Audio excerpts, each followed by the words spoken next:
Hope is a powerful thing. It inspires us to do the impossible and help us carry on during difficult times. And hope can come in many different shapes and forms. Saint TV is a hope for many people. Surely impossible is the word found in the dictionary of fools. Saint TV is proving to be a force to be reckoned with. Viewers, subscribers, and Saint TV partners are bringing hope to those who are living in the streets. As of today, the journey to Boera begins with a leap of faith. We hope to find Esnita Chivhenge's relatives. Right, tinochingamidza ine mufaro pano paSaint TV ndina Uncle Saint, the only Zimbabwean uncle. Right, chitoti zviri kudi kwese kwamuri vazukuru vasekuru Saint.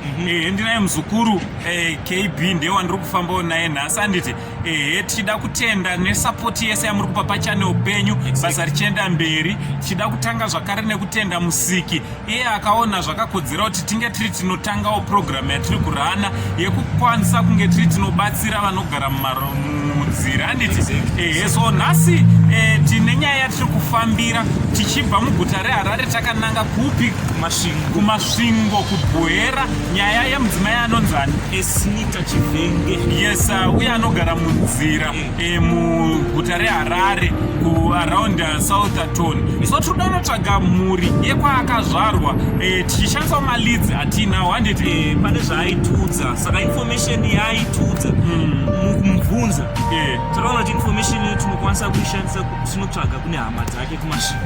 Yes, so takusimuka iye zvino kubuda muguta reHarare takananga kuBoera. Saka nemiwo futi handei tinoona kuti zvii zviri kuitika.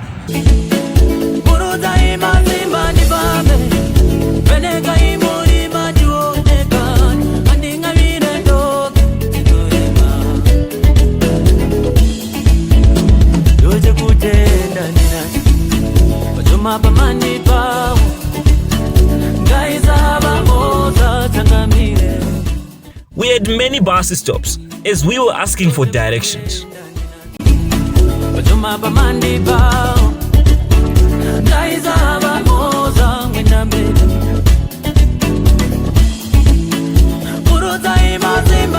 Yes, not tiri kwaMurambinda, tasvika paMurambinda growth point iyo iri kuManicaland province kwatiri kufambira nyaya yehama yedu anonzi yeEsinita Chivhenge uyo ari kugara muguta reHarare kunzvimbo yeSouthampton nevana vaviri. Tiri kungofamba tichitsvaga sevanhu vanga vasati vambosvika kwaMurambinda, vanhu vanga vasati vambosvika kuarea dzaana Boera. Tichingoda kutiramba tichitenda nesapoti yese yatiri kupiwa paSaint TV. So from Uncle Saint and Saint TV crew, parizvinototi much love.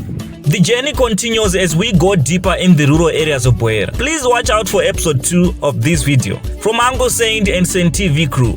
For now, much love. Oh yeah.